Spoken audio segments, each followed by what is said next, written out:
50% capacity. Wow, that's a heck of an echo. Sorry, guys. I don't even like to hear myself talk to begin with. Gone? Nope. Yeah, still there. The echo? You're echoing? Stop hitting me. You got an echo? Stop hitting me. It's Go weird. into Keeps- the light, Caroline. Now it's gone? Hello. Yeah, that's Testing. good. That's Good. The stream's like froze on the... The streams. So as I was mentioning, crossing streams? tomorrow gym's open, 33% capacity. I just don't want to be the fraction when they open up, when they do the little math. If you're in there, like, oh, wait a minute, we only allowed 33%. Stick out your arm. Zah! Stick out your leg. Zah! Okay, now we're 33%. We couldn't make that number 40%. We couldn't make the number 30%. We had to pick 33%. That's the power of statistics. Well, I think the viewers at home can see on camera that I don't go to the gym. What do you mean? Look at me. I spent all day driving around the parking lot. Peter, thoughts on the gym? I'm very impressed. We can't hear you. You got to have it on so you can I'm have the very mic. impressed with the ear condoms that are on the microphones. It's cool. It looks like the War of the Worlds thing. It's for your protection. Okay, I can see this show is off to a great start. Since you're talking about gyms, let me give you a quick story why I will never go into a gym. Well, let's hear it. It's Columbus School. It's fifth grade. Fifth grade. You've all heard of kickball? No. Kickball? No. No. To play I was dodgeball. terrible at kickball. Kickball was this gigantic, big red rubber ball about this big. And it comes rolling at you at like 4 miles per hour. So it's my turn, and it's rolling at me, and it's rolling at me. I'm all brave, and I come running up to go kick it, and I missed. And somehow I kicked myself in the head. Now, I don't mean like the shoe flew off. I mean, I physically kicked myself in the head with my foot. Missing a 3-foot ball, I kicked myself in the head. I thought he was going to tell us he crapped his pants. It would have been less embarrassing. I'm not really sure about that. I mean, crapping your pants is pretty much about the That's a most skill in embarrassing you itself, can do. though. There's no way my foot can reach my head, even if I tried. That's a lot of athleticism right there. Yeah. That's a lot of energy. That's when the gym teacher also told me that I disgraced the sport for the rest of eternity, and I thought that was a hell of a thing to lay on my family. I mean, like, the Leonards have ruined Dodge. No, not even dodgeball. Kickball. Kickball. I didn't even know kickball was a sport. I thought it was a game that was played at All right. family reunions. All right. Can I reach over in the rich? Your arm's missing, so you qualify to go to the gym. Is your arm 6 feet? I'm glad you all had the option of what you call dodgeball with balls. What the hell ever reason in East Rome we played with frisbees? They called it ultimate dodgeball.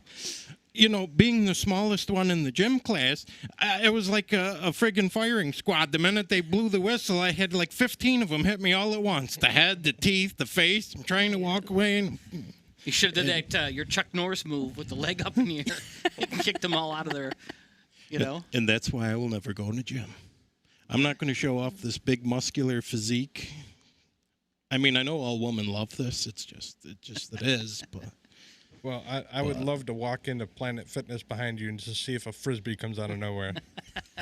I would love to see him in Planet Fitness.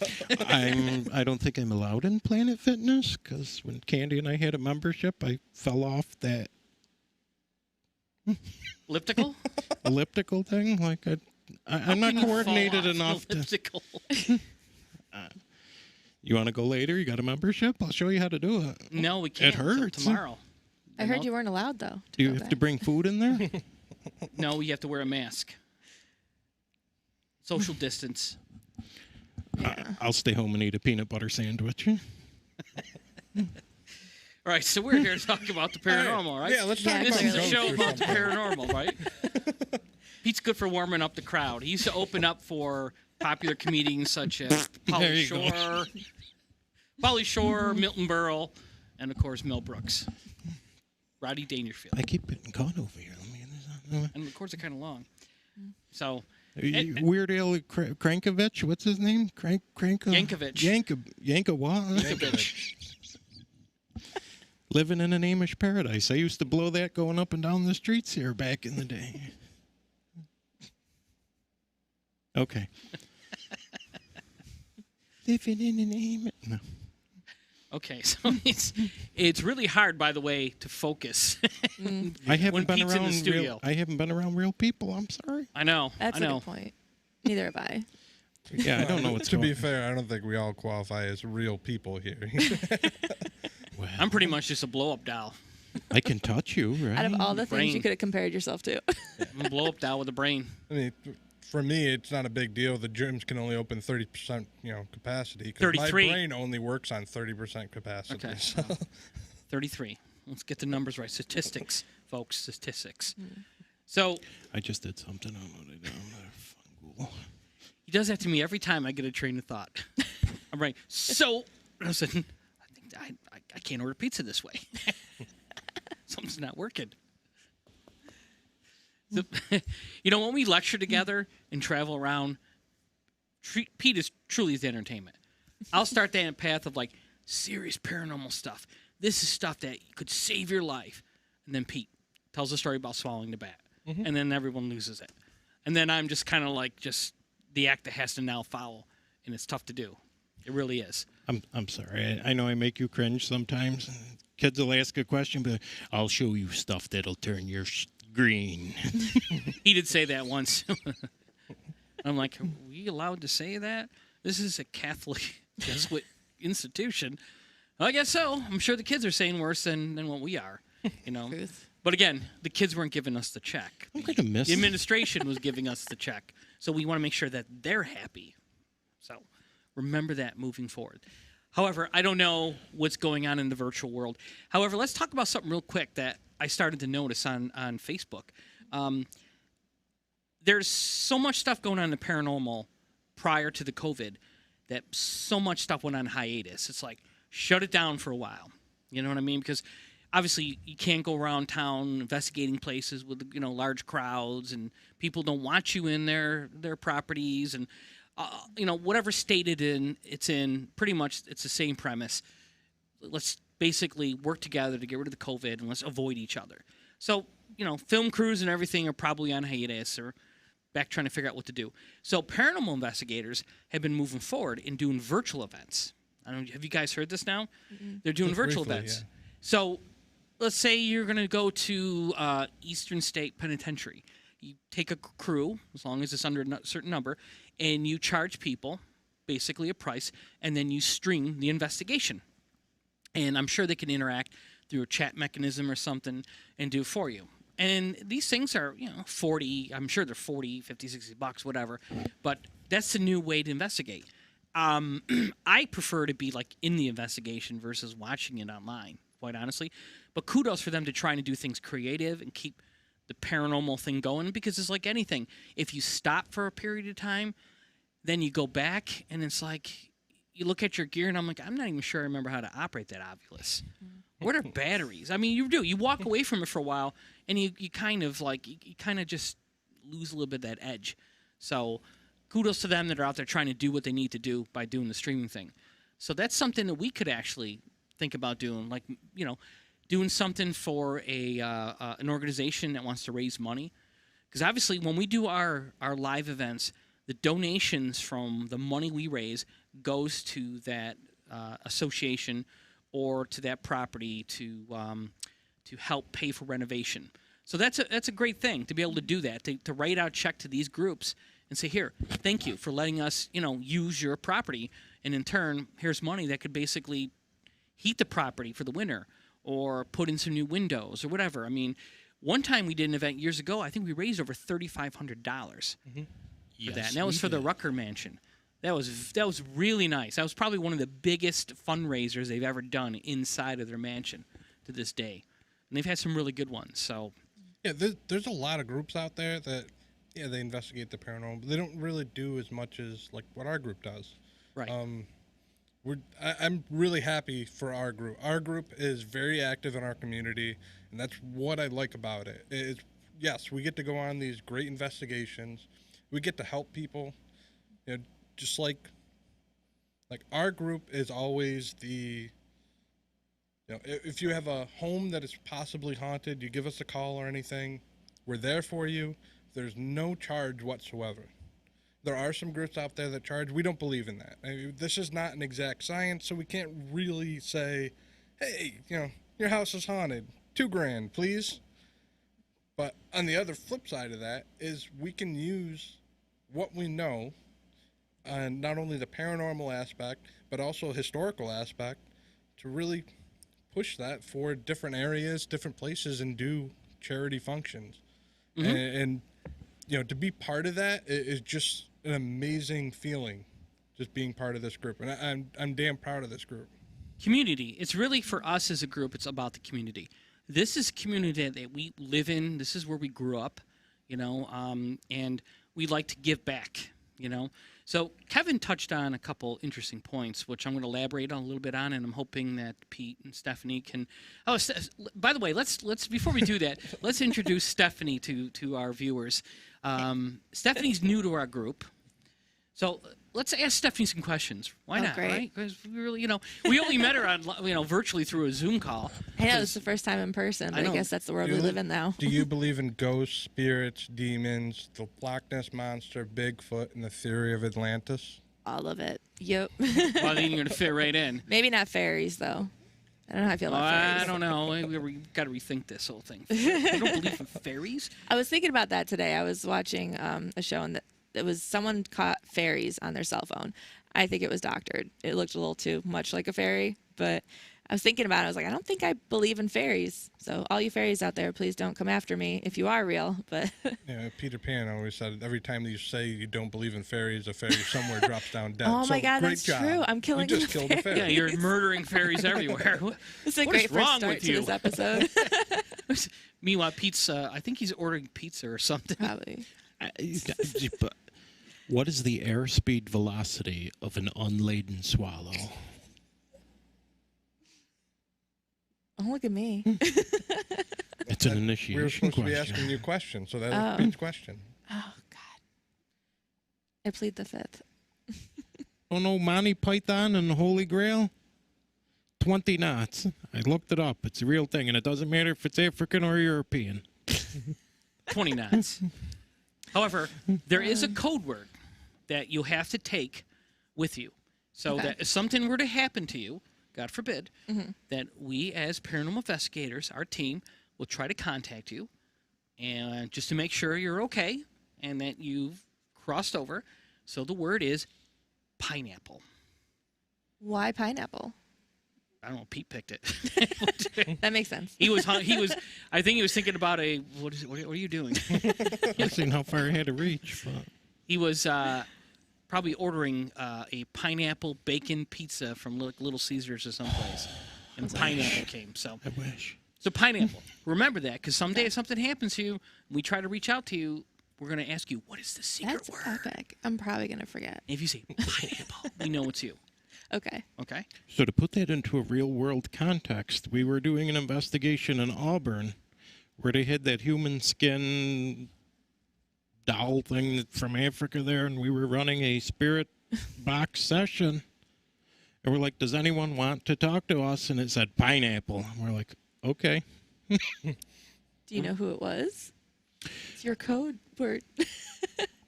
Meaning somebody knew something about us on the other side. Yeah. Somebody was listening in, eavesdropping, and they picked up on our code word. So I know we've touched on this many times. Kevin said we don't charge, but it's going to it'll be almost impossible, right, Rich, for anybody to ever live up to the buffet of food they put out in Auburn there at that time. Right. No, Moravia. Moravia? Right. No. Not Where was Moravia. it? Homer. Homer. Oh my God, the bread, the cold cuts, desserts. So Kevin touched upon the fact that we don't charge for our services, and that's totally important because, you know, being a paranormal investigator, we're there to help you solve a problem, and we don't even know what the solution is or what the problem is. So as investigators, we come in and try to find what is going on.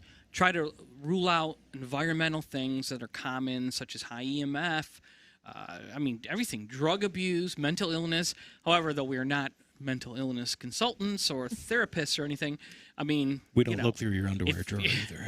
If you got a bottle of anti-anxiety medication, like multiple bottles, we're going to basically, okay. Again, we don't judge. However, it could be a source of what's going on. So we don't charge. We would never charge. I know there are groups out there that do charge. The only thing that we would ever take from someone, and that's for an event. If there's a person that's putting on a paranormal event and they say, we would like you to be there to help us sell tickets, help us raise money, and they're taking care of anything, the only thing I've asked for them in the past is, if you're having food, please let our team eat. And that's an automatic yes. No one. I'd be very surprised if someone said no. Mm-hmm. They don't bring me along at first. Well, can we see the size and the weights of everybody? We leave Pete out of that. Oh my God. Then we bring Pete in. It's like, no event. Everyone gets a refund. And then the other thing is batteries. We bring in all of our gear, so we give them like a little list. Here, supply us with batteries. Don't give them to them. Just have them available because you may use them for something else. Because we're basically taking time out of our schedules, using our gas, doing this event for you, and just sometimes give some batteries because we're going to be giving people equipment, letting them use our stuff, and have a whole experience. So that's the only thing we've ever, actually done. So, and one organization just asked me to buy the batteries because they didn't have the time to go to the store. So I went to Dollar General and bought the cheapest batteries possible just because we would use them and just toss them out.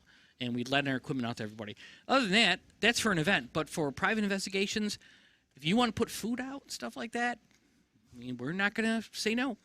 But, at the same time, we don't charge you for anything. So, and Pete's doing something weird again. So, what are you doing, Pete? Pete, you're bad with technology. Just leave it alone. Pete's worried that we're not live anymore, but I can show you that we're live. Well, mine says error. I don't know. I'm sorry. Pete's not our tech guy, by the way. I'm just going to shut you down. He's our historian. So he's good at old stuff like wood, books, maps. Hello, Whenever there's a lady. computer involved or a phone or anything, Pete kind of takes a back seat because, yeah. If you actually could, I should have recorded some of our Zoom calls. Pete's like sideways, or he's laying in bed, and the thing's up here on top of his hairline there, and we're all having a conversation about some useful stuff. And I guess I should apologize to the haunting in Connecticut lady when I was eating the 4 sandwiches sideways with my hand behind the head. The only time I ever see you, Pete, is on a Zoom call when you're in bed. Every time you're in bed, do you go up there like after dinner? And pretty much that's it? Because you said you can't handle the heat, so your air conditioners are up there. So We have central air, and I have an extra air conditioner and a fan in the bedroom. You don't want to know about. I've already sweat through my pants here. This is ridiculous. I'm going to have to walk out sideways. I'm sort of embarrassed, but Todd's probably in the back. Like, you better not. Better not. Don't ruin my network. Don't you ruin my show. He's going to come out with the mop, and I'm going to have to clean everything. Let's circle back to community. So, don't judge us by me. So Agent Paranormal has been in the community for a number of years. Only the last couple of years as Agent Paranormal, but most of us have been in multiple organizations. Kevin started his own group, Adirondack Paranormal. Yeah, Adirondack. What did I say? I don't know what that word was, Adirondack. but it was an Adirondack. Adirondack Paranormal. Don't pick on me because of my my slang, my accent. It was Adirondack Up in New York slang. Paranormal. Apes. Yep. Yeah, I started that back in 2005. It was myself and 2 of my friends. That's an interesting story. I took the back road into the paranormal that nobody should ever take, and everybody watching, do not do this. I actually was trespassing, going into places where I shouldn't have, and where I got caught was actually at the Oriskany battlefield. We were out in the field investigating. There was about 4 or 5 of us, and as we're out in the field, we just saw this bright light just flash right through the field, through the woods and everything. And we're like, okay, well, I wonder what the heck that was. So, we're like ducking down and looking in the woods and saying, maybe it's an orb. I don't know. I just saw the flashlight. Well, it comes back again. Everybody starts freaking out. Everybody but me, because I looked over and I saw a trooper with his spotlight shining in the woods. I'm like, great. Yeah, we're done. And they're like, no, just duck down and hide.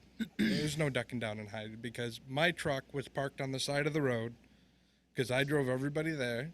And the trooper comes right up behind my truck, turned the lights on, and that was it. Like, I was like, we got to go. We got to go and kind of fess up to it, because if not, he's going to call on the plates, call my parents, and, that's not going to be a happy time. So you're a criminal. I didn't know we let criminals into our group. Yeah, I'm a criminal. Yeah, badass. But See, whatever. But the chicks are digging you after that. I don't even know. My name's Kevin. I don't know if you know this, but I trespass and risk in a battlefield. So, anyways, I'm walking out the field.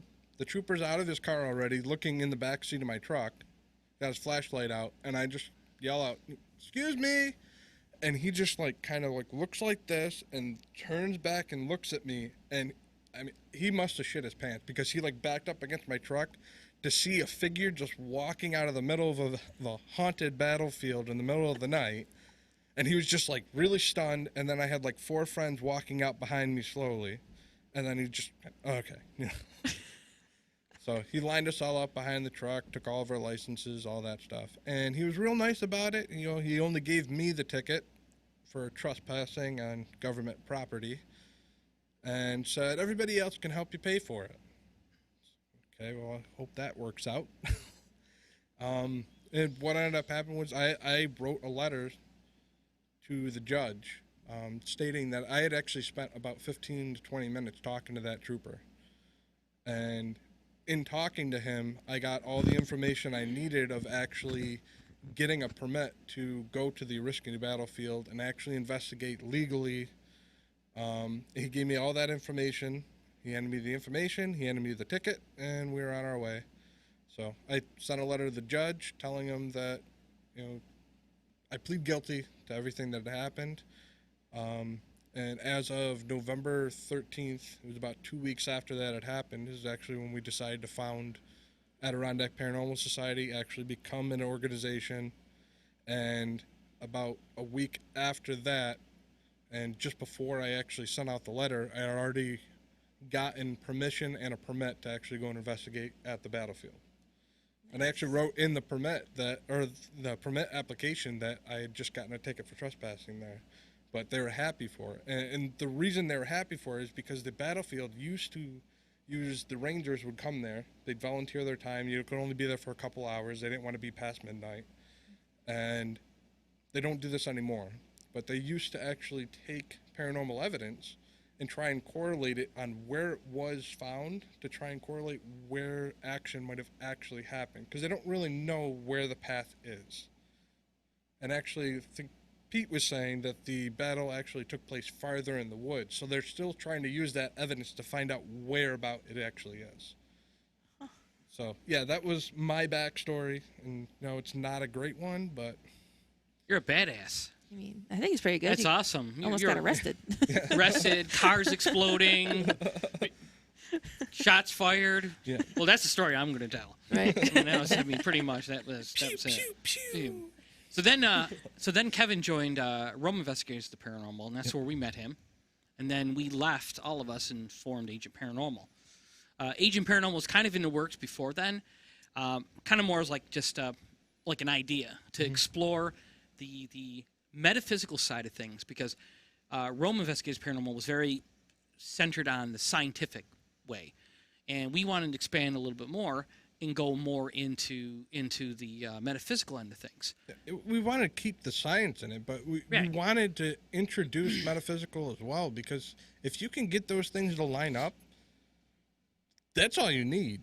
But we're investigators, right? Yeah. We're supposed to investigate. And the thing was that, it's kind of like, we had people in the group that would go to church and sit there and pray to God, the Our Father, this and that.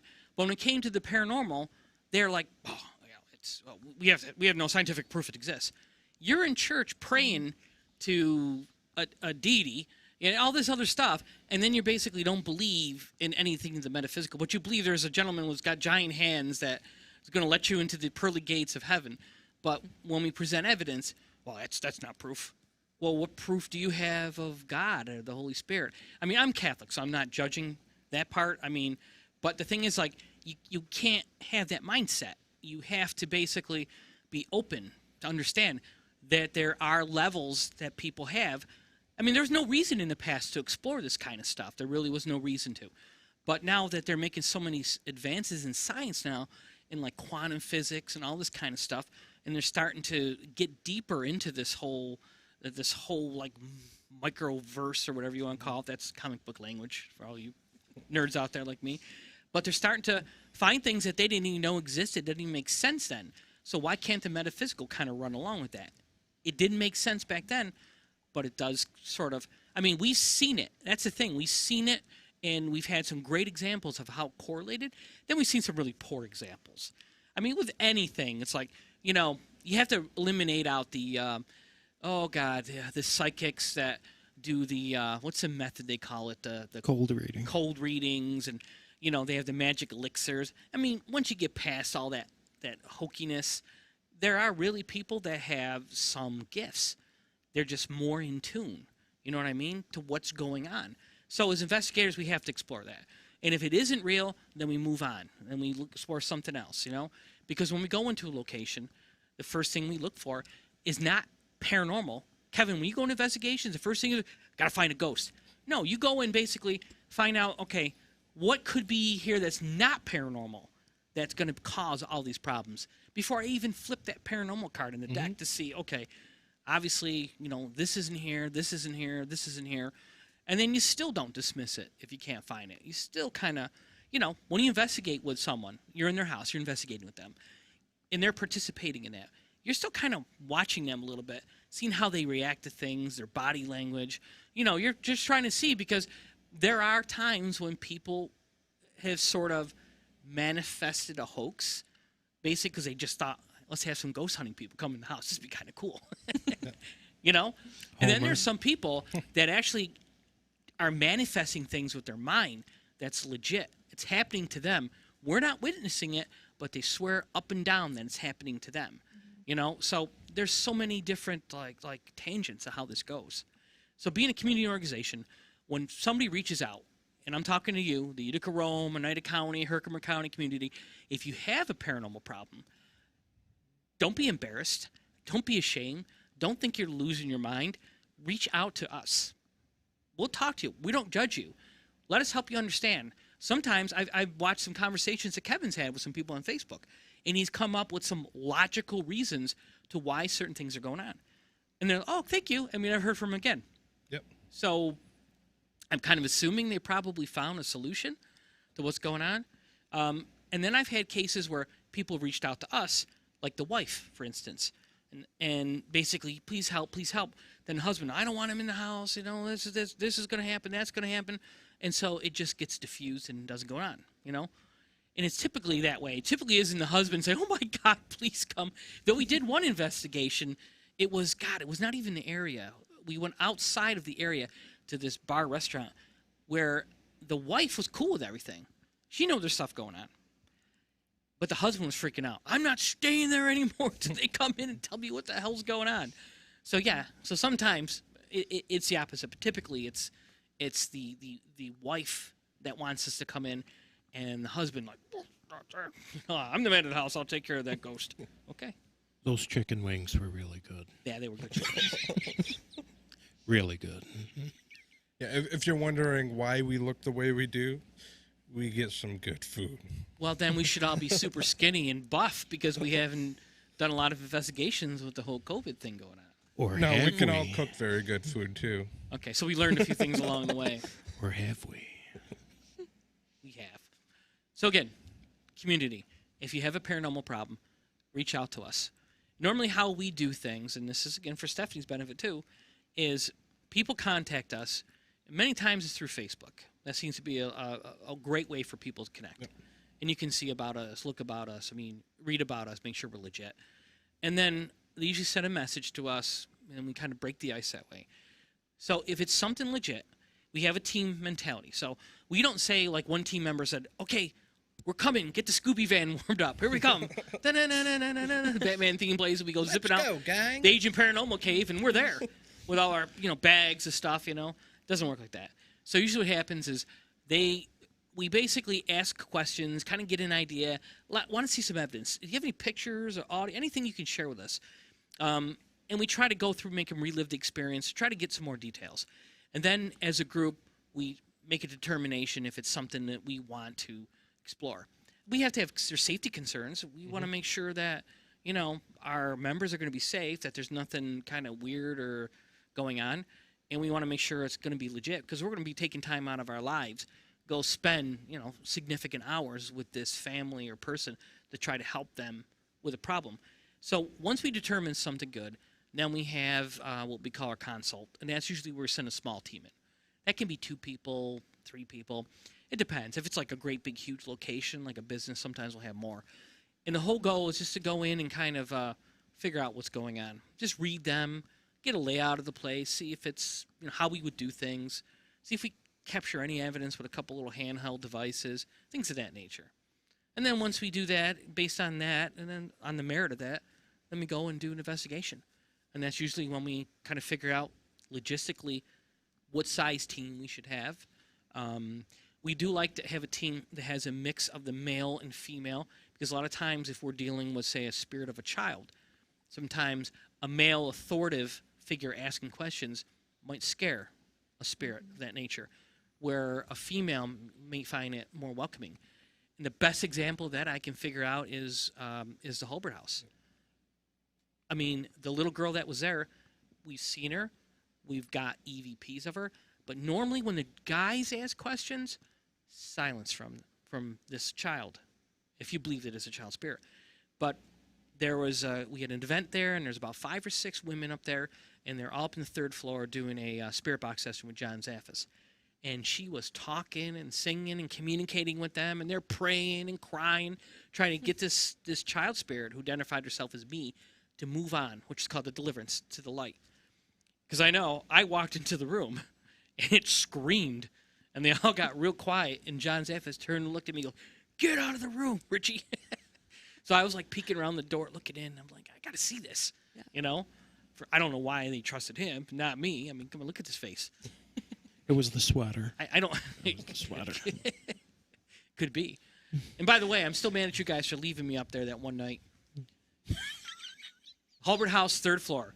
Creepy ass place to begin with. Don't fall asleep. We had John Zaffis in town. Bar was open. We're all drinking, what was it, the Orchard ciders, including Zaffis. Yeah. And we said, let's go sunning up in the 3rd floor. So we went. We all had, like, I don't even know what I had. I think of the obvious. We all in that room. We're doing stuff. And I fell asleep. They left. I woke up. I don't even know what time it was. I woke up. I'm like, it's dark. I don't hear anyone. And it's creepy. And guys. And I didn't have a flashlight. I didn't bring one because I had a little too much to drink. So I had to find my way down through there, like touching the walls. And so I don't know some of the things that I touched to get out there and figure out how to unlatch that door to get back down. That was a butt clincher, pretty much getting out of there. You guys ever do that to me? I swear. Challenge accepted. Don't go to an event with us where there's a bar and have cocktails. That's all I can tell you. So along those lines, Rich, I think with everything that's gone on when all this schmuckus is done with, schmuckus, we owe it to our fans. We owe it to us. We should go get that hotel in the Adirondacks that we're going to have a big party at, and we should do like a weekend party. Adirondacks. That's how I said He said it. I won't say the location, but you know where I'm talking. Let's get somebody. Let's go in. We'll drink. We'll get Sharpies and write all over Kevin when he falls asleep, and let's just have a good time. Then we'll take a real picture of a demon. This is what a demon looks like. We'll be nice. I'm sorry. See, I learned back in college, being the president of a fraternity, when you start drinking at night, you don't fall asleep in the fraternity house. You lock yourself in your car. Yeah. Because if you don't, you wake up with things written on you that you don't want written on you. Party foul. Or worse. The meaning of dickhead really takes on life when you have a penis drawn on your forehead. Or right here. And with a Sharpie. And, and you got to, no hat to wear. And you got to go home and, hi, Mom. Hi, Dad. Just remember, most of us grew up in You the non-PC era. Nothing sacred, even in a paranormal group. Yeah. Yeah. Well, people are more sensitive now, but in the 80s, it was pretty bad. It was pretty bad. But in the 80s, if we didn't like each other, we would just fist fight, and then we'd hate each other, and about a week later, we'd be best friends. We worked out our differences back. That's how we did it. Now they basically they just carry on that for a long time. They just get they get mad at each other, and they just hold a grudge for a very, very long time. It's like You know what I was thinking? You know what I was thinking about the other night when I was pooping? That's when I come up with my best thoughts. We sure. I was thinking about, we all grew up with the 70s horror movies, the 80 horror movie. I mean, we grew up with all that. So it's like all this stuff's happening in real world society. It's like this, and we're just like, where's the big blob from outer space? The frig's your problem? What are you worried about? Oh, yeah. You know what I mean? Do you think that has anything to do with our mindset? Like Freddy Krueger? Oh, Yeah, you guys manifested this. Are you still afraid of a 30-story praying mantis, or bring it on? That's why they're like, oh my God, what if Godzilla comes? When I discovered horror movies, it was on HBO. And we used to get that little HBO guide. It was about that big. And you open it up, and there was Halloween, The Exorcist, all those movies. The Thing, The Fog, all that. That's the stuff that I grew up watching in the 80s. And now I watch it's kind of comical. It's fun. I love those movies. But back then, it was terrifying. Watching my friend's house is like, it's now 12:30 at night, and I got to literally walk up like 6 houses down the street. I mean, it's really not that scary. It's a cul-de-sac in suburbia. But it was terrifying. Terrifying. You're walking, it's like, there's something behind that tree. I think I just saw something lead around that house. Yeah. Now it's like I could watch them. I could go outside and sit in my hot tub and care less. It's just such a different mindset. Those are the horror movies that I enjoy. When Halloween comes and October comes, I start watching those like every night. Mm-hmm. Now it's just like, it's just, I don't know. Horror movies nowadays are just so gory. It's like, got to rip open the intestines and pull them out. And I'm just like, I just like the silent stalking thing with the music and, that kind of suspense. That to me was, except The Exorcist, that movie's wrong on so many levels. See, for me, it was Poltergeist. That messed me up as a kid. Love that movie. well, you've lived Poltergeist. Well, so. that's true. Like American Horror Story, I stopped watching it mostly because of the gore. I'm like, the stories are interesting. But like, I can't watch it anymore. It's just, I don't know if it's my old age, but I'm just, as I get older, I'm like, ew, blood. I like to just, like the movie The Fog by John Carpenter is like one of my favorite movies. It's about, how they lured in the leper colony in the ship, and then they crashed, and they went in and took all their gold, and now they came back for the gold, and they were killing people, pirates and stuff. That was kind of cool.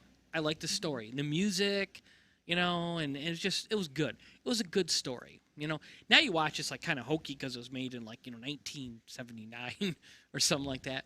But it's still good. Yeah.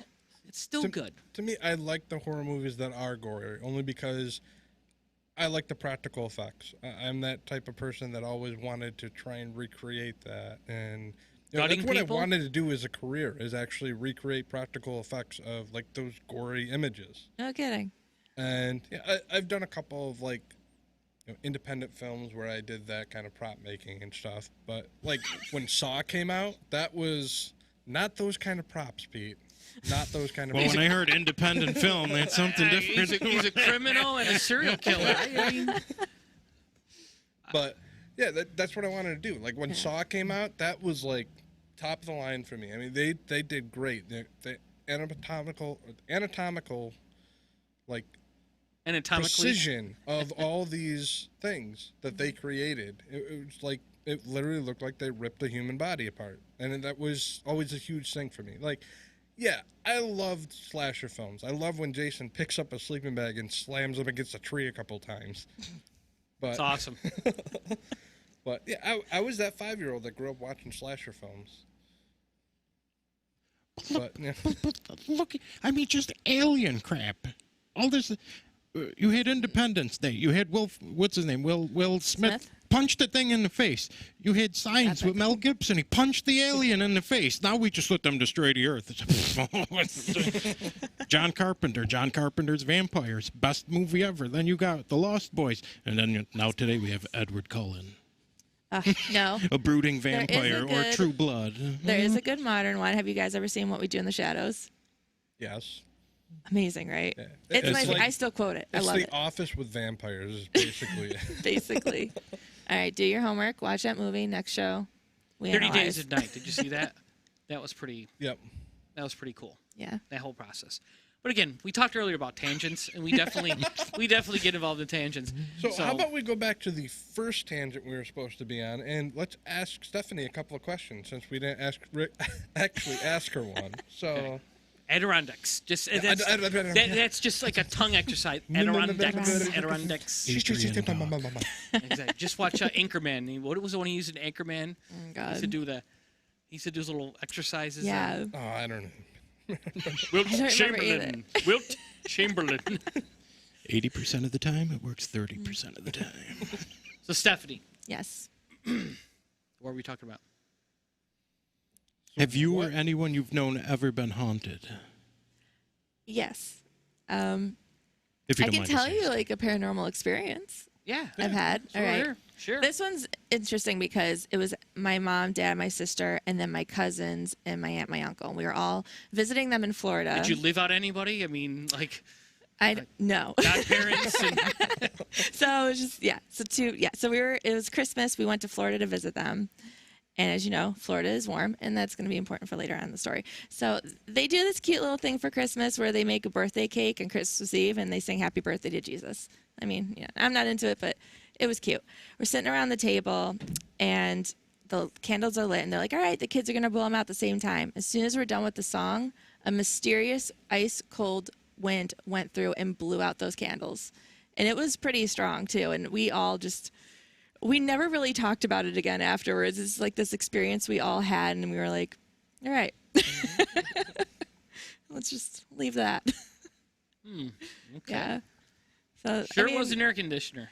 No, it was not. I promise you. No windows were open. There was no it felt like a door opened and like it was snowing out. Like it was cold. Like very like this gust of wind, and then it was gone. That's paranormal because if you really study the definition of paranormal, it means something not normal. People are like, that's not paranormal. There's no ghosts involved. Paranormal doesn't mean ghost. Paranormal means something that's not normal, yeah. Beyond something that is normal, unexplainable, right? Mm-hmm. That falls into that category. So all of that does. So a lot of times people approach us to investigate their properties, their homes, their buildings, their properties, whatever. And they always say, I think it's haunted, or I think there's a paranormal experience going on. And the first thing people say is, I think it's haunted. Mm-hmm. The one thing we don't use is the stigmatism of being haunted, okay? To say a house is haunted, the first thing you think of is like Amityville, where no matter who moves in there, people die and they hear blood-curdling screams and there's a gate to hell, So that house is like what they consider to be haunted, right? Though people now living in there have had no paranormal experiences whatsoever. So we stay away from that stigmatism because we don't know if there's a paranormal experience, if the house is haunted, truly haunted, or there's someone in the house that's got a paranormal something attached to them or an object or something. Because Pete and I did an investigation at a place that was a haunted house, according to the homeowners. We removed an object and the haunting went away. So truly the house was just a house. It's made of wood, plaster, wiring, appliances, carpeting. But they brought something into the house. Well, actually, they dug it out of the wall and then introduced it and thought it would be a cute little thing to put on a nightstand. So the objects that they pull out were always there. But nothing happened until they took them out of the walls. Disturbed it, exactly. Yeah. So most of the time, the paranormal is related to something in the house or someone in the house versus like the house itself. I mean, there are many instances when, somebody may have lived there, somebody may have died, and they clean that property, and they don't want anybody that's there, and now they're there, and they're moving around, basically, making a mess, breaking down walls, this and that, then it kind of flares that up. So sometimes when that happens, we tell the people who live there, they're like, well, can't you get rid of it? It's like some magic potion. We come in and start, go away, you know, with some, The power of some Christ holy compels water. you. Exactly. And sometimes Yeah. no. Or there's some other paranormal groups, I get a kick out of this, that going, we're going to go sage a house. Do you know how to sage a house? Well, I watched a YouTube video on it. Oh God. Please, for the love of God, don't go into that home and sage that property. You don't know what you're doing, and you are going to make things worse. And there's a paranormal group that we all talk about. We've seen the Facebook posts about going in and saging the house, and I'm like, oh, good Lord. We're going to get that call next. Right. But you're right. That was an isolated incident that happened. It was, I had the house saged, and it's still going on. That's because what they did wasn't the proper way, the proper method to do it. So most of the time, when you have a paranormal problem like that, once you identify what it is, then you basically have the people who live there take command of the property and then try to get it to leave. You know what I'm saying? yeah.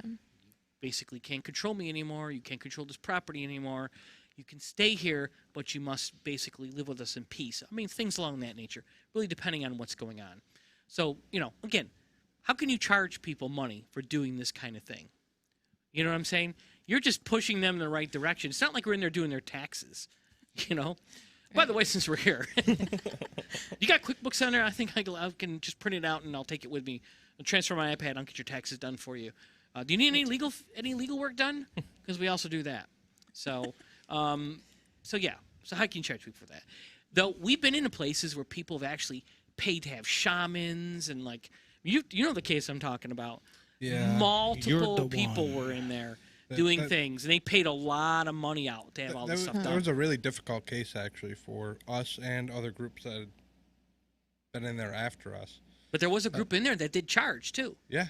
They had a paranormal group that charged. They brought in a shaman. They brought in like 2 or 3 psychics, and all of them charged. I mean, we're talking thousands of dollars that this family paid towards it. And when we went in there, we pretty much saw it right off the bat that it was survivor's guilt. The father had, like, I think it was stage 4 renal cancer, and just kind of suffered all the way to the end and ended up passing away, and they just couldn't go on. I mean, they were all older. The daughter that lived there was in her 40s, and then the mother was like 70s or 80s, and they all just believed that there was something in the house, but we couldn't get anything. But the only thing we did catch, and this was the first time I have ever experienced it. I don't know if it was the first time you've experienced it, Pete, but we actually saw her manipulate EMF levels. So when we allowed her to talk about her father and when he was passing away, we watched those EMF levels rise up into the hundreds. And then as soon as we changed the subject, came right back down. That's And crazy. it was every time. We did it about three different times. For those of you who want the technical science term, it's reoccurring spontaneous psychokinesis. Nandor Fodor did a very, very interesting study on it. Nandor Fodor. You can't make that up, yes. Can you, like, throw me on just for a second?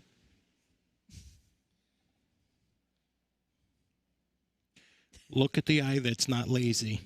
They have you on multiple cameras. Multiple cameras. Stop breaking into where you're breaking into.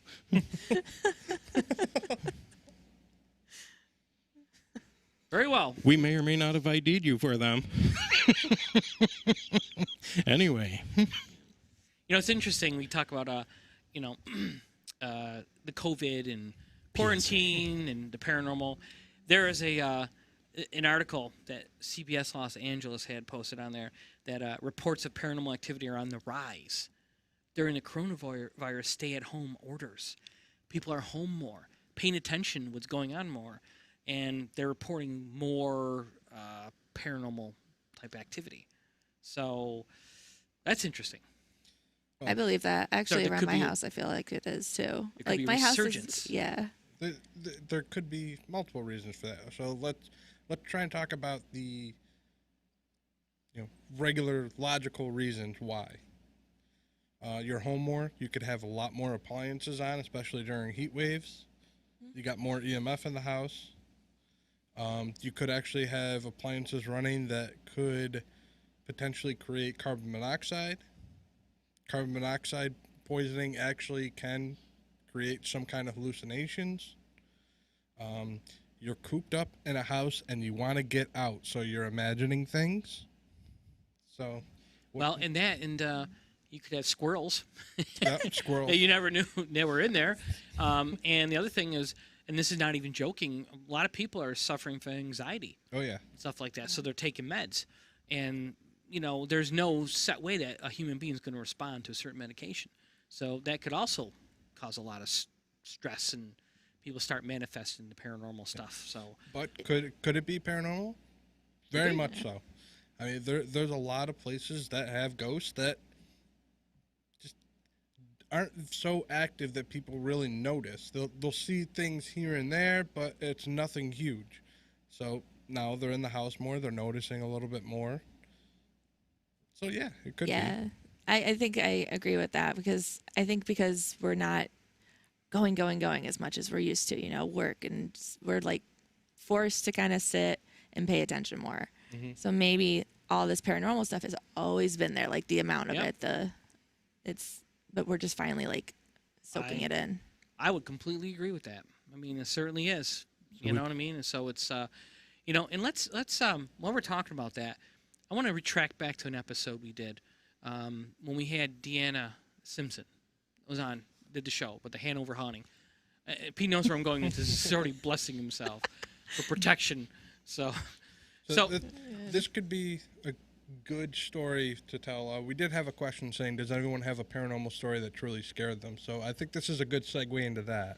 Yeah, let's talk about that right now.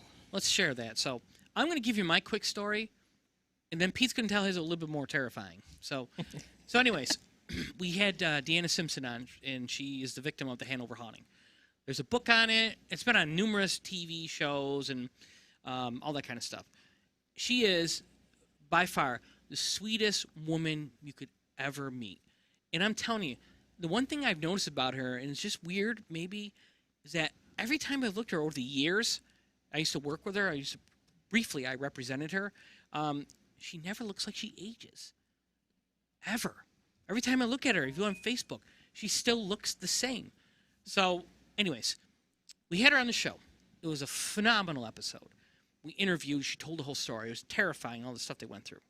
So, during the episode, I'm up in my office, which is, my office is, I have a big 2-story garage attached to my house with a mudroom in between, and I'm up on the second level. So I'm pretty much by myself. The door to the house is closed, so I'm detached. So I'm up there doing a thing, and I keep feeling like someone's behind me. So if you watch the episode, you can see me. I go like this a lot. I'm like, I had it like the hair was standing up on my arms, and there's like that my spidey senses going up and down my spine. And I just felt like there was something behind me. And I could see, obviously, in the screen, the wall behind me, because we were doing like a Zoom thing. And I was terrified. And then I'm sitting there, and then when I'm talking, I'm looking at it, and like, my eyeballs were black. And you can also see me like going up to the thing like this a few times, like trying to think, why are my eyeballs black? I've done so many Zoom calls up there for business, just to chat with friends, and for the show. And I've never seen my eyes go black like that. So I actually text him after. I go, I don't know what the hell is going on, but these things happen to me. So then Pete shares his story with me, and his goes a little bit, well, of course it's Pete, so he usually gets the brunt of everything. So why don't you share with us, Peter, your experience with that particular show? So is the Reverend Peter explaining this from the metaphysical aspect. Your energy is magnetic, so you can attract things. That's why you say, why does certain things happen to some people and not others? Basically, like they always say, what you put out is what you receive back. So if they see you have something they want, they attach to you. Through that entire show, I didn't feel well. And then I had another one of my friends, Vinny, kept texting me. He's like, you all right? You don't look good on the thing. And I'm like, it's like I can't walk away now. You ate the 4 sandwiches? Was that the episode? No, okay. No. It was just me and you. And I'm glad that you and Chris weren't there with the kids. Yeah. Because whatever was attached to her came and paid me and Rich a visit. So that night, I woke up and there was a very strong older gentleman's cologne in the bedroom. It's nothing I owned. It's nothing I ever smelled in the house. It was none of the senses that the miss had.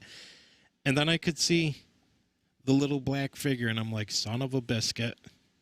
Whatever, because that was one of the things she kept describing to us was the older gentleman that would be in her bedroom. And I'm like, that son of a gun came here to look around. And for a few days, I felt something in the house. Something wasn't right. And as soon as I would recognize that smell, it would go away. You wouldn't smell it all day. And then as soon as the night came back, there was that smell. And I'm like, and that's why I reached out to you and Todd. I'm like, did you guys get a visit or anything weird happen after that show? Because, so you and Chris had something protecting you that you couldn't be on the show. Yeah, it was actually that morning.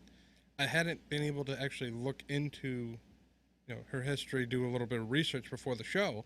As we all do, we try to learn on whoever our guest is, try and get as much information we can for questioning. And I just started doing the research, and I just told Maeve, I'm like, I just don't feel comfortable doing this one tonight. I just don't feel it. I don't want to do it. And there's just something that's irking me that I just can't do it. So I ended up just texting you guys. I didn't really get into it. All I said was I had other plans. So me and Rich is the genius pigs. Then we find out afterwards, it's like, oh, yeah, John Zaffis told us whatever that is ancient, and he doesn't want anything to do with it. It's like, that's the first thing you tell us. When the demonologist doesn't want to be around it, that's what you tell me first. I mean, I'm definitely one of the guys in the group that always says, I've never really had a big belief in the demonic. I've also never really have dealt with anything like that. Anything that I felt was dark, I never really felt it was demonic. I just thought the thing was an ass. So I just dealt with it as, you're an ass spirit, and I'm going to just treat you like an asshole. So that could be, I mean, that really could be what it is. It could just be something negative. Yeah. Could be something demonic. It's tough to tell, but when he texted you that day and said, did you get a visit? I had woken up at about 3 o'clock that morning. I didn't see anything in my room, but I could feel something standing at my door just staring at me. 3 to 2 is the witching hour. Yeah, well, I usually wake up in the middle of the night a couple times, but just that night was just, I woke up and I felt like somebody was standing in the room staring at me. So as soon as you said that, I actually texted Maeve, and I'm like, did you wake up at all or what? Because I felt that. I mean, I did pop into the show about, I think it was like 15 minutes in or something, and I started watching the show. But, very sweet lady, very nice. Yeah. And we're like, ooh, next time we're in Gettysburg, maybe we go investigate her house. I ain't going near that, even with the Pope. I'm just no. You could bring John Zaffis and the Pope, and I still won't get 2 blocks near that place. That is scary, though. No. Oof. When you say her name, no. So return to where you came being from. a guest. that was not the scariest thing, but that was kind of weird because I think we're just talking about something on a Zoom call, and weird vibes are headed towards us. That kind of is what the scary thing is, though. This is a time of social distancing when we're doing everything over the cameras, over the internet, and we're like, yeah, we're fine now. It's like, oh, great, we're getting visitations via the computer now. Yeah. I didn't think that was possible. You'd think you'd be safe being like, she's over there. It's fine. There's a lot of energy in these wires. So can I go tinfoil on you guys before we wrap up? Does that Wanna work? go tinfoil? The little Hershey Kiss top. So a lot of metaphysicians with this time period's being called the Great Awakening. So a lot of people have chosen this incarnation to be on Earth to watch the handful of people basically blossom and do what it is they're supposed to do. So they're here to watch. It's sort of like they're at a concert. They just want to be on Earth as whatever's supposed to come, so they could say, oh, I was at Woodstock. This is a metaphysical belief. There is a lot of energy right now, most of it negative, throughout society. I believe that's manifesting paranormal to a level of great proportions, because you're talking about paranormal activities on the rise. Again, what you put out is what comes back. Everybody's negative. There's a lot of negativity. They're drawing on that.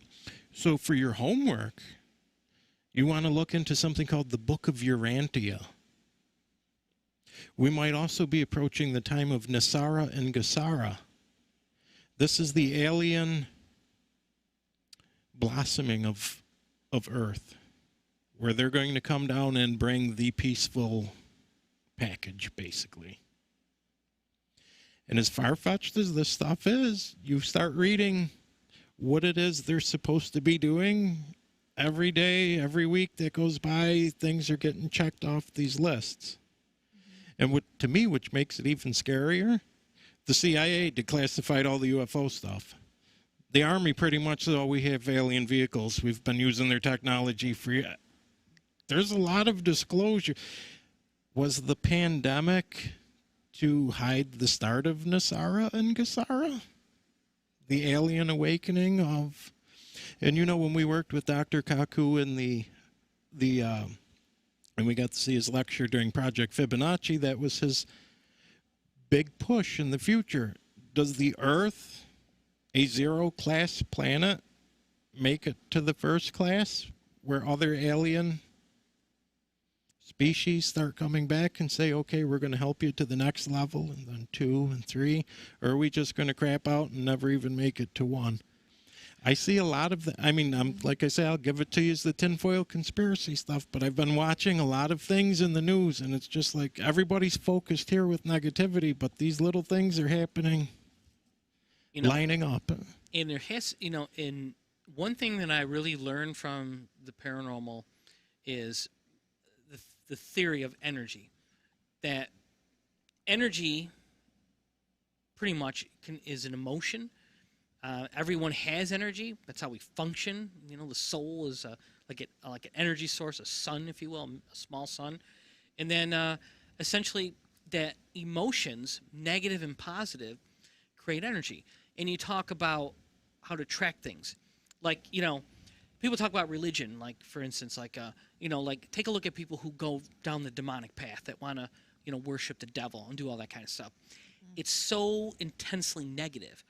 These people become so dissolved in it, and they focus on it, and everything in their life becomes negative. They become negative, hateful, spiteful. That's what that energy thrives on.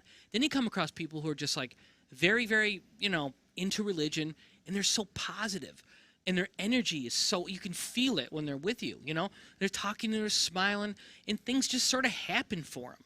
You know what I mean? And you really start to think, you scratch your head and think, positive really does draw in the positive, and the negative really does draw in the negative. And can they affect each other? I've been zapped pretty good at a location that basically, quote unquote, had exorcisms done and had demonic forces there. I asked the wrong question, which could be considered challenging by some, confrontational by others, and I got zapped. And all I had to do was just knock your energy off just slightly, you know what I mean? And then your whole body gets out of alignment, and you become sick. It's like getting a flu, but you don't have the symptoms. You don't have the respiratory problems. You don't have, the cough. You just have you just feel it like you have it, but you don't. Mm-hmm. And then when somehow you ground yourself or do whatever, you instantly become back to normal. It's just the weirdest thing. So energy really is. If I go in a location, you can feel the negative energy. Whoa, something's going on here. I'm not really sure this is something that's on our pay grade. You know what I mean? There's something, and you can feel it sometimes from people, the people that we go in to investigate. You can sit there and listen, feel it to them. And I know I was walking through a mall in California one time, quick story, with Chris Moon and his mother. We were walking through one of those big malls, like you see on the Tom Petty video there. That was a free falling or something, and they're going up the big escalators, those big California malls, right? And we're walking by, and here this guy comes walking by, and all of a sudden Chris says, whoa. And I'm like, what? He goes, that dude is seriously negative. There's something's going on with him. He's about to do something. He goes, I just picked it up. He goes, he walked right by, and he just looks by himself, just walking and going looking like this and stuff. And I thought to myself, wow, you can pick up on that? He goes, wow, how can you not? I mean, we walked right by him. And then a lot of the people I know in the metaphysical focus a lot on the positive. I mean, if you look at their, like Chris Moon's Facebook page, for instance, he's always got like very uplifting, positive messages, moving people forward. And I really think that, and since he's been like that, because Chris at one time was dealing a lot in the paranormal, where he was doing a lot of spirit box work, and a lot of the projects that he was involved in were demonic. So he was having some issues. Yeah. They were going after him and stuff. And he was having all these reoccurring issues and problems. And then he had kind of shed that aside and started to focus on really positive things. And everything's like clicking for the guy. You know what I'm saying? He's sharing uplifting messages. His businesses are going well. All kinds of different things. So I really like to tell people, if you really focus on the positive stuff, I mean, you really, like the law of attraction, you will attract that energy to you. I mean, is that kind of, you know, a long story, but is it kind of like pretty much what you're talking about, the energy? Because the negativity right now that's going on with all the negative emotion and the violence and, you know, everyone protesting and stuff. Right. It's like almost like it's like a beacon, you know what I mean, for something to pick that up, I guess. The aliens, maybe, I don't know. I mean, I feel I'm just like saying. too, like having these conversations, like it's what's going to help people. Like we have to lift each other's vibrations up. We need to just like have positive messaging out there and like just have the communities. Because I listened to a psychic once, and she basically talked about how our purpose on Earth was to lift. Something's going on outside. Okay. Basically, the purpose of life was all of us to, you know, have our vibrations like higher. And I really think that's what's happening now. It's like this big surge of vibration just going up. And like, yeah, like you said, everything bad is happening, but a lot of good things are happening too. And I know this sounds, TikTok has actually become quite interesting, because I finally joined TikTok, and there's just this strong community of just like inspirational words, or like just having that conversation about like what you're feeling is real. Because you do kind of feel insane a little bit. You're like, I'm in a bad mood. Well, you're not just simply in a bad mood. You're either feeling someone else's feeling, or, you know, it's something a little more than that. And you don't feel as crazy anymore when you hear everyone else talking about it. Don't get me wrong. There's some crazies on TikTok just trying to get views, but they're easy to like sift through. I'm not on TikTok, but I'm sure Kevin is. He's probably. His Are you name on is, TikTok, Kevin? I am not on TikTok. Paranormal criminal.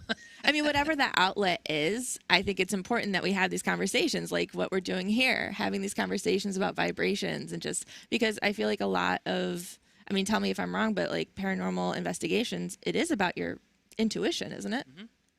Part of it. I think the intuition you get as you develop as a paranormal investigator. Mm-hmm. You know, I mean, I'm sure there are people that just from the day one of doing it, they just boom, it clicks. But most of us, we got to like go out there and trip and fall and learn. But I've seen some very beautiful, positive moments in the paranormal.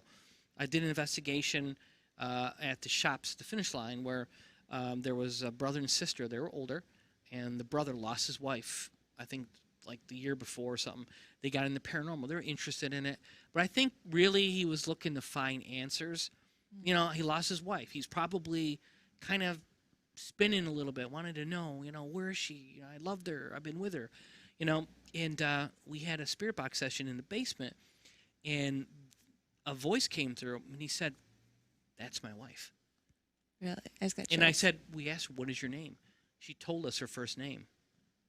It's his wife's first name. And I said, "Let me ask the questions. I want to be certain." Then we asked, "What is your last name?" And it came through and said his last name. No way. And he said, "I love you." And this brother and sister were holding each other. "God, we love you." And it came back and said, "I love you too." After that, I mean, this guy was buying Ovulus's, all this equipment. He was like into it. After that, never saw him again. Maybe that is the answer he was looking for. That validated him, the paranormal.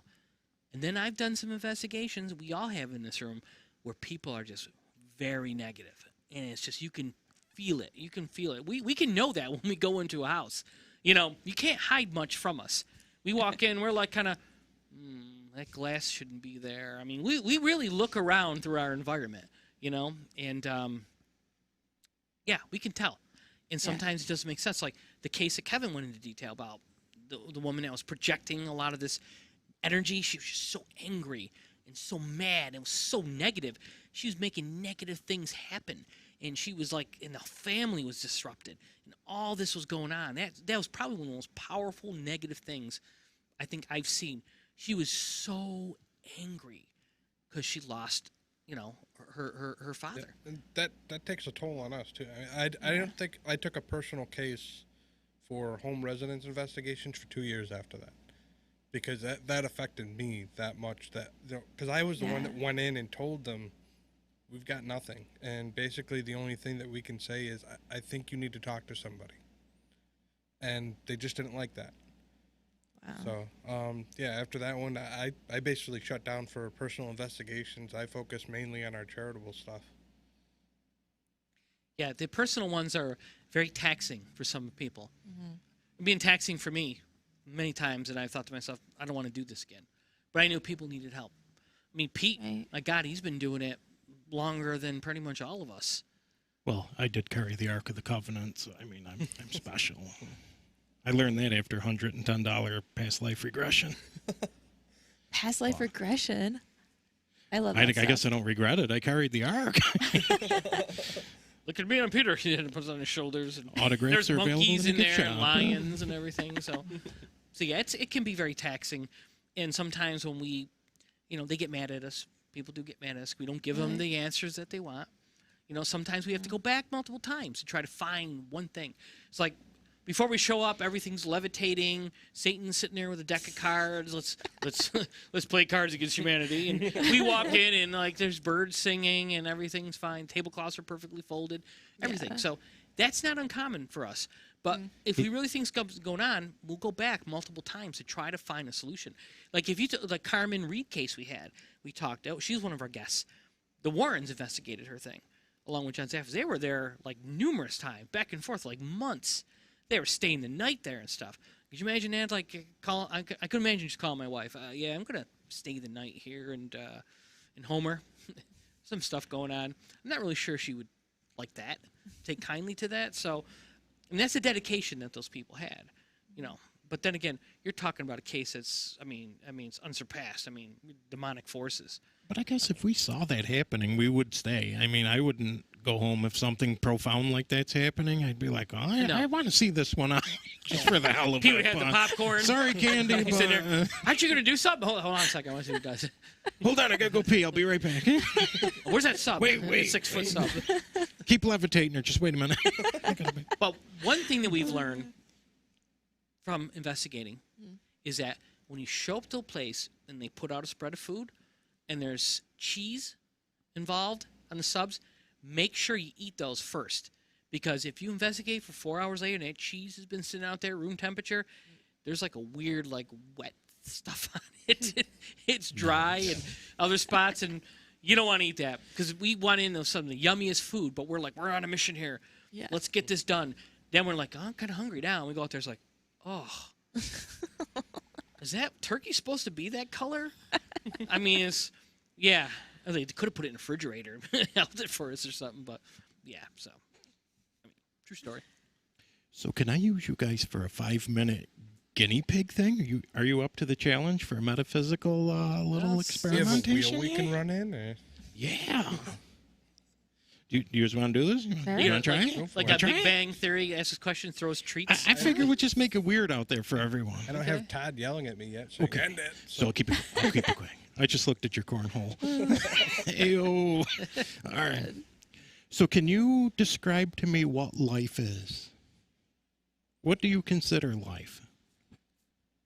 The day I was born, and in different stages. Right now, I'm living the organic life here on this realm, this dimension, and then my consciousness will rise, and I'll go off into the next. That's how I view it. Okay. Pretty much the same? Yeah, I'm not right on that, yeah. So, from the metaphysical great awakening standpoint, none of us ever had a chance out there.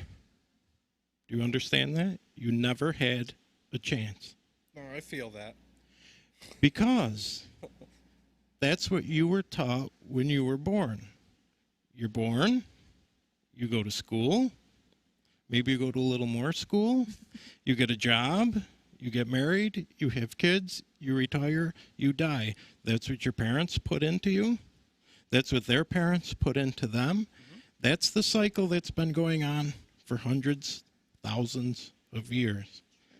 whatever you want to call it, the caste society, or this is why you never had a chance. You were conditioned for that.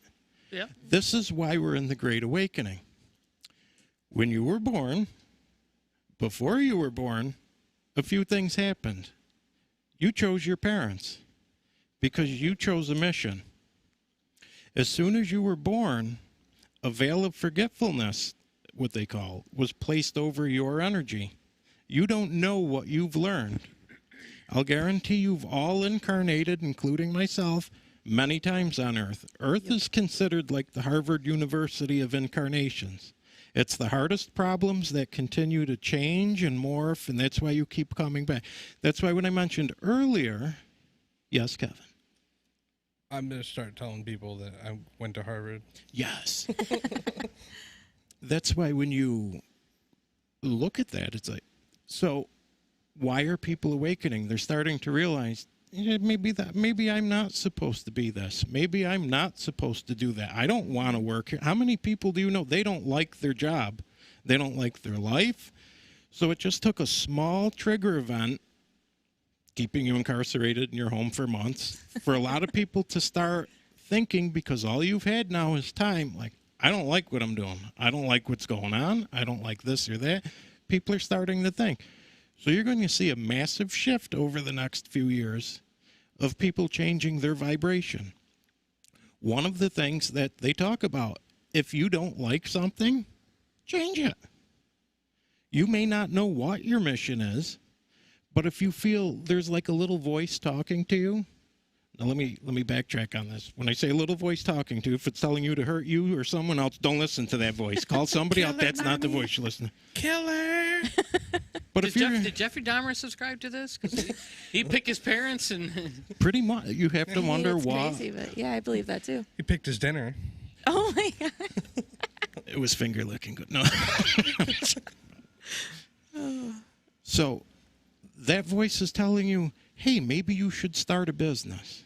Well, I don't want to start a business. Maybe you have to start listening to what the universe is coaching you into doing. The universe is trying to lay that path out for you that is the path you chose that you don't know about. That's what you need to learn. People confuse this, what's this term? Karma. Karma is a very bad thing. Whether you perceive karma as good or bad, it's bad. Karma is a cycle that takes your energy from the path you're supposed to be on. Don't ever enter your energy into a cycle of karma. That's all induced, like we're saying, magnetic. Oh, so I did something bad, so I need to be punished. You're expecting a punishment because that's what you were taught. Ooh, if I do something bad, ooh, if I do something good, I get a reward. Get out of that cycle. Start listening. And like I've told you, over the past few years, since I've been in the metaphysical stuff, studying that, I see physical doors opening and closing. It's like, okay, this person's put in your life. You learn a quick mission, slam, they're gone. This happens. This door opens. That door closes. And it's like, but you're starting to learn now what it is you're supposed to be learning. Exactly. So that was just a quick game. And like they tell you, if you feel uncomfortable, like Rich has a project he wants to work on, if it makes you feel very uncomfortable, that's probably the project you should be working on. You should never be comfortable. That's the going story. You should never be comforted, because then you become stagnant and it takes you away from the path. The path is always going to be hard, trying right up to the end. And then whatever happens, I don't know. I know you and I have That's talked it. about it. Whatever happens, I don't know. That's it. Cliffhanger. The end. You and I have So talked about hopefully this I'm before. gorgeous. Hopefully I look like Thor when I crap out and I finally see what my real avatar is. Got like a ponytail and like muscles. You and I have talked about this before. Yes, sir. That I'm a huge believer in deja vu. Now, you've talked about the scientific, and if you want to bring that up right now, You got to worry about Vuja Day. yeah. So, basically, I used to experience deja vu a lot as a kid, and as I got older, it was more, prevalent, and it was more along the lines of I'd have dreams about it, and then I'd experience the deja vu where I'd see it in my living life. or waking life, not living life, my death life. And basically, the way I've been looking at it is how you're talking about this path. Is every time I experience this deja vu, is I'm looking at it now of, okay, something's aligning and it's letting me know right at that moment that I'm still on that right path. This is the path that I'm supposed to be on, and it's letting me know that everything's coming into alignment right now. That's interesting perspective. I mean, the biggest thing is, like, it usually happens when I do career shifts. You know, within the last year, I changed from one business to another. And actually, there was, I think, 3 or 4 times in this past year. The latest one was last week, where it was about 5 minutes long of deja vu. So it's like everything come into alignment. Of, this is where I'm supposed to be right now. And along with that, like the paranormal. I mean, how many times have any of us, you know, we've been all in the paranormal for a long time. You know, myself, 20 years, Pete, more than 20 years, Rich, close to it. Thanks. Whatever. Getting closer. But anyways, how many times have we kind of said, okay, I want to back off, I don't want to do this? I've done it at least 5, 6, 7 times where I've said, I just don't want to do it anymore, I'm not into it, and something just drags me back in. Like, I need to be here. There's something with the paranormal that it just wants me to come back. You have to. This is also going to be part of the Great Awakening. I'm going to piss a lot of people off what I'm just about to say, but understand religion is the politics of spirituality. Religion is the politics of spirituality. If you take each individual quote-unquote religion, you'll notice the message is pretty much the same straight across, except you're taught to hate this group, this group, and it's taking you away from the message. Spirituality. What does that mean? That goes back to, I mean, in my business, we call it the universe. This is one small universe.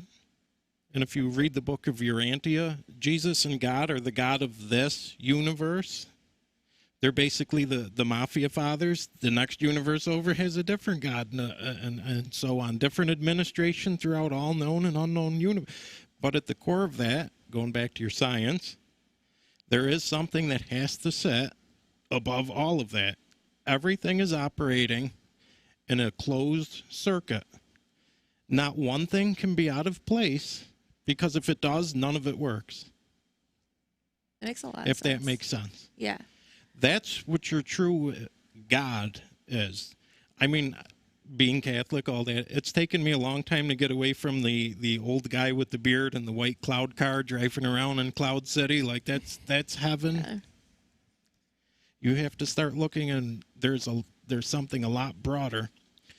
And I know you guys are a little bit nerdo, so if you go back to Star Trek, the original series, did you ever see the episode where Spock and Kirk were talking to the originators of the universe? It ended up being a computer. It was like 3 computers. Those were the origin of the universe. That's where all knowledge came from. I've told these guys for years, everything you need to know about the universe and aliens came from Star Trek and Doctor Who. I believe they've been telling society for years. And the Matrix. Matrix had a very interesting... There's a new one Yeah. coming Oh, out. that's another subject, the glitching. Absolutely. But see, what sits at the top of that is the supreme energy that keeps a closed circuit. As soon as something goes wrong, it destroys it and creates a new. It's funny. I feel like a lot of people are held, like, if they want to say God, if you say universe, it's like they're hung up almost on that. Like, it's just a different name. It's the same idea. We're all believing in the same higher power for the most part. It's like, don't get hung up on what it's called. Like, I feel like God is almost limiting. It's giving it like a male humanistic form. It's like universe is like anything. It's this grand energy that's there for you. Like, I almost think it's more magical. We've becoming more intelligent as we developed as society, and we're starting to look at things in a broader spectrum compared to our ancestors who thought dragons were there and fire, you know. And now basically we've gone to, to a different scale. However, religion still holds value, as it allows people to go in to pay respect to that universal energy of good and positive, and basically give thanks to that. and pray as they want to go on and be, everlasting life.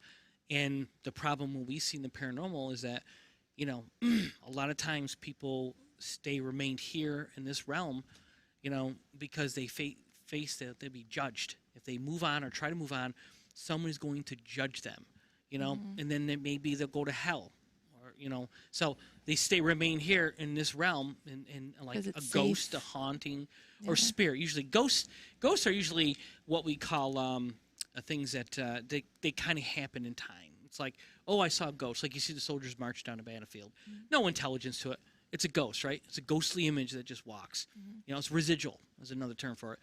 The spirits are the intelligent ones that we basically try to communicate with, because you can't communicate with a residual spirit. It's just like you can capture it on camera, hopefully, but it's just something that's just for some reason trapped there, and it just, but the intelligent ones are the ones that don't want to be judged. So they stay here. Makes sense. And we saw some of that when we did the deliverance of the child at the Hubbard house, when she went to the light and she said, "I see the light. Bye bye."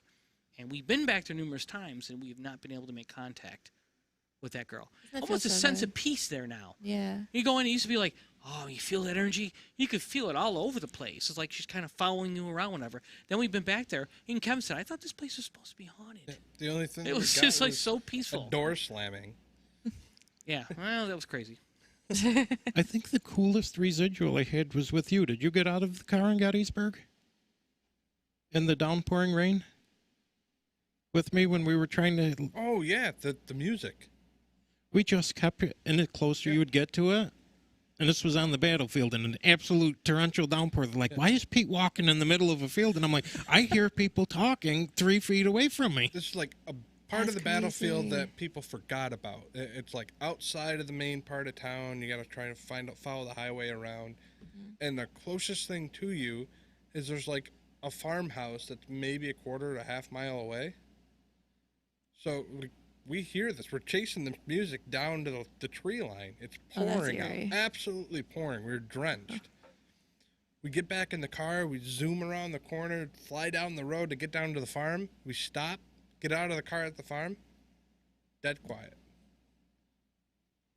No idea. That was insane. So that was a cool one with you. Yeah. And I noticed the handsome Dr. Steve Roscoe shared our broadcast tonight. When me, Rich, and Steve, you're coming on the show. We're going to drag you here. You're coming on the show. Gotta get him here. When the three of us would go in the Hulbert house, I swear to God, we literally opened up the universe.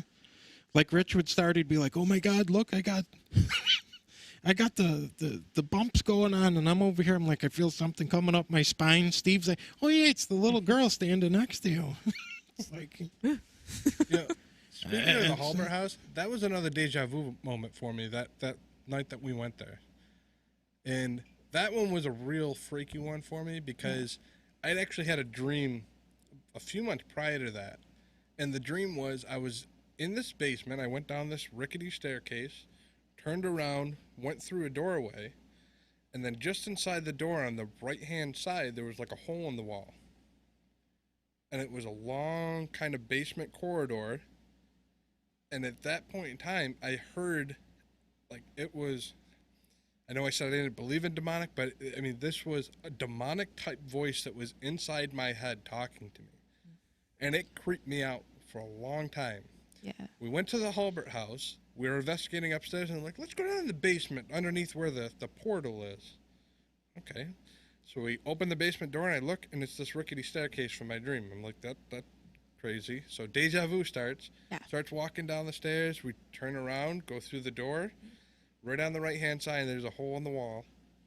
And you can see all the way down in the basement. It's like, you're kidding. I'm done. I'm going back upstairs before they start talking. Right. You're like, I know what comes next. Next is we got to tell this. It's the best thing that ever. It was at that Rucker event. That's why we got to do another event. We got to do another event. You want to tell a quick story? Yes, very quick. Okay, because we got to wrap it up here. So it was me, Rich, and Mike waiting for the guests to arrive, and a friend of mine brought his friend. They came up from Connecticut. So we gave him the room. He's checking in, and the one kid comes down to Rich, and He's like, I just had the nicest conversation with that sweet old lady upstairs, and the three of us, we all look at each other and there's no woman in the building. Who are you? And he's like, stop it. We're like, there's no woman in the building. He's like, yes, there is. I just talked to her for like a minute. She's like, what was she wearing? He described it, this and that. And she was sitting in the... Didn't we point a picture of Eileen's grandmother on the wall? He said, that's her. Oh, she's been dead for what, how many years? She died in 64, 19... He ran right back upstairs, grabbed all this stuff, and left. We're like, you're a paranormal investigator. He had a conversation with her. He was talking to her. That's amazing. And she was super pleasant. She sat there in this silver gown and everything. And I'm like, Eileen, who's here? Eileen was the one that owned it. She goes, just me. Me and I think her husband was there. Oh my God. Just the two of us. I would love to Now have you're a full messing with us. conversation. Who's Eileen? Who's here? She's like, us. The building's locked. He said he wanted it locked and he didn't want anybody in here. Our bartenders will come in probably about like 7:30 or so. I go, there's an old lady upstairs. Rich, there's no old lady here. I remember sitting having a pizza and looking and watch a little girl walk between the ballroom and look in the window. I said, Eileen, your kids are here. No, they're not. The kids are back home. I go, there's a little girl. She just walked by at the door. She's standing in the window looking at us. Then her head went down. I go, there's a freaking kid here. She goes, Rich, there's no children here. And I went into that room, and you could feel the energy. And I'm like, holy crap, this place is a hot spot. That's crazy. Hot spot. Yeah, he left. I thought he was going to puke. He turned like white when he stopped right in front of the picture. He's like... And he's like, stop it. We're like, no, that's the former owner, That's true. I don't know Eileen. if I'd She believe died. you either. If I had that experience and I told you and you're like, oh, yeah, no, she's not here. I don't know if I'd believe you either. Yeah, I would have ran out of there, too. So with all of that being said, we kind of went Didn't over even our ask- time limit. So. Didn't even ask for a refund. That's how good we are. So anyways, thank you, everyone, for tuning in tonight. Well, that's if you're on the radio, you tuned into us. For watching our show. Yeah. I still think we're doing the radio show we used to do. So thank you for watching us tonight. Well, hello. And we hope you have a safe Sunday night, and we look forward to seeing you again. The next episode will be coming the next couple weeks. We'll have another paranormal guest, paraceleb, hopefully, and we'll talk about some more paranormal stuff. So on behalf of Kevin, if there's anybody out there that, wants to share your stories, promote themselves on the network, please get in touch with Disruption Network. They do a lot for us. We just spent an hour and a half of your time, and you can see all the different promotions that are on here. So again, reach out to Disruption Network. They do a lot for us, and we'll get you promoted. Utica Coffee, Paranormal Blend. if you have any Utica questions Club. on the paranormal, please reach out to us. And please like us on our Facebook page at Agent Paranormal.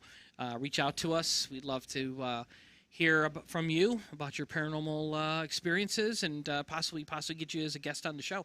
We can talk a little bit about it. And if you're dealing with a paranormal issue right now and you want some assistance and you possibly open about us talking about it on our show, we'd love to do that as well. So with that said, have yourself a wonderful, wonderful Sunday night. And I can't believe it's almost September and fall's almost here. So on that note, this is Rich. Have yourself a wonderful night. Say goodbye, everyone. Bye. Bye, everyone. Say bye, Peter. Say bye. And we're out.